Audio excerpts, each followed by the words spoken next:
বলেছিলাম। আমি এখন কি করে আমার গার্লফ্রেন্ডকে ছেড়ে তোমার কাছে ফিরি বলো তো? একদম না, একদম না। অভিমানী মন আমার চায় তোকে বারে বার। অসময়ে যে পাশে থাকে তাকেই বেশি প্রায়োরিটি দেওয়া উচিত। এই তুমি কি ছাড়বে আমাকে? হ্যাঁ, কোনো ব্যাপার না, হ্যাঁ, কোনো ব্যাপার না। ভুল না হয় আমারই ছিল বেশি, করনি ক্ষমা করেছো দোষী।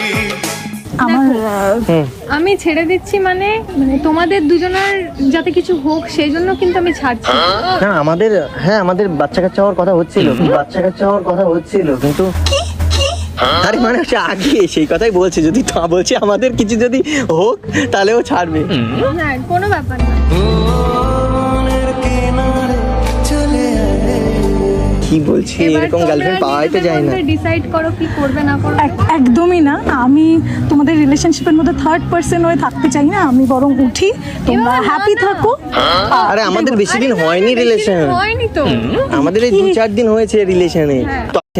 তো আমি ভাবলাম ওর সাথে রিলেশনে যাওয়ার আগে ও বললো যে ঠিক আছে আমি তোমার সেই বান্ধবীটাকে দেখতে চাই।